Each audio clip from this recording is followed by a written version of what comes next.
that my heart only beat for you. And I'll spend A Jazzman Blues on Netflix tells the tale of a man named Bayou. Despite all the obstacles in their way, he had fallen in love with Leanne when he was very young and had never let go of her throughout the entire movie. Bayou is being cautioned not to pursue Leanne by others around him. Both of them are warned that if anyone learned about them, things may go terribly wrong for them, especially for Bayou.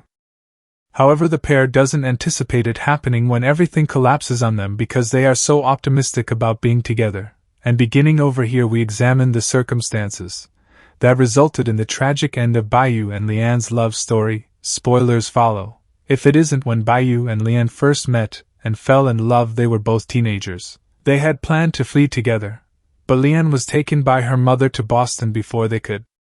Leanne never receives any of the letters that Bayou writes to her over a period of years, but eventually they cross paths again, and this time things are far worse than they were now that Leanne is married to the town's upcoming mayor, who is a racist. Through and through, she is passing herself off as a white person. Leanne is stuck in a union that her mother compelled her into, but seeing Bayou again gives her hope. However, their reunion is short-lived when Leanne's mother wrongfully accuses Bayou of whistling at Leanne. This angers the white men of the town, and they decide to make Bayou pay for it. Before they can kill him, he runs away to Chicago.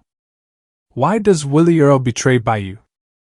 Willie Earl and Bayou have intense sibling rivalry from the outset of the movie, with the older sibling displaying the majority of it within his family. Bayou is considered an outcast, and Willie Earl is preferred by his father mostly because he mastered the trumpet more quickly. Although Bayou has a lovely voice, he was never able to fulfill his father's wishes, whereas Willie Earl gave his life to the man.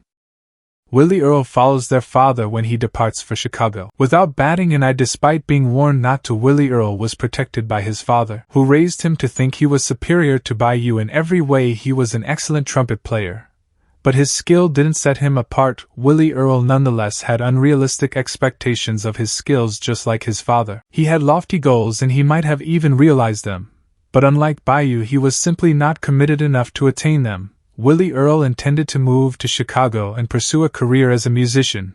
There he stays in the city for years. In vain, he believes he may have attained success when he meets Ira, but when Bayou himself traveling with them due to unforeseen circumstances, Willie Earl's situation starts to spiral out of control. Ira knew that Willie Earl needed something more if he wanted to make it as a musician, the spark that he lacked. Ira finds in Bayou when the time comes to audition. It is Bayou who stays and actually auditions as opposed to Willie Earl, who leaves when the first trouble comes along the way. Still, Ira gets the gig for both brothers, tagged along with the actual deal that is signed by Bayou. As his younger brother flourishes, Willie Earl's career starts to go downhill. He gets hooked on drugs, which further affects his work ethic. As Bayou finds more success, Willie Earl becomes jealous of him. He starts resenting him for taking away what should have been rightfully his. He was the one who followed after their father and spent all that time in Chicago trying to make it. But here was Bayou who had things served to him on a silver platter and took everything away that Willie Earl had worked for. The final straw for Willie Earl arrives.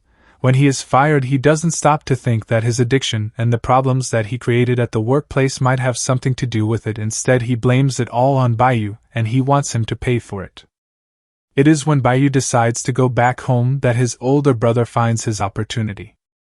Everyone knew how dangerous it was for Bayou to be there, but Bayou reckons that Leanne's husband and his brother would probably not remember him because enough time had passed once back in town.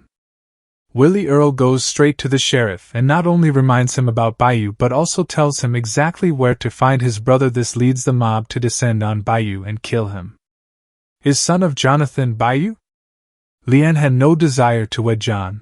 Her mother coerced her into it, because she thought that by marrying a wealthy white man, she would secure her future. When she saw Bayou again, Leanne was reminded of that eventually proved lethal to Bayou in this short reunion. Leanne ended up getting pregnant before she could tell Bayou about it. He was forced to run away to Chicago to save his life. Fortunately for Leanne, her son was born with skin light enough to pass off as white, so no one ever suspected that he was not her husband John's son. Years later, when Bayou returns, Leanne becomes hopeful again. This time she hopes that she'll finally get to be with the man she actually loves.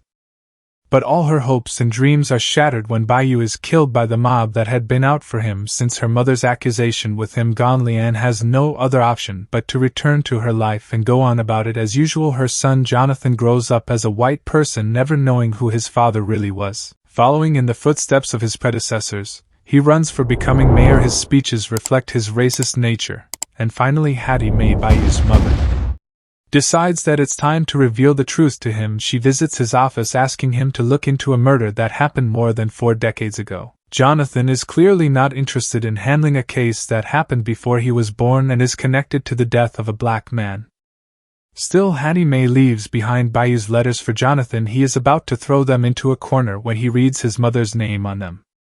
It is through the letters that he finds out about Leanne and Bayou. In the end, we discover that Leanne is still alive. She is very old now, but her memories are not withered. She lights up when Jonathan brings her Bayou's letters, and her reaction is enough for him to confirm what he had suspected. John wasn't his real father.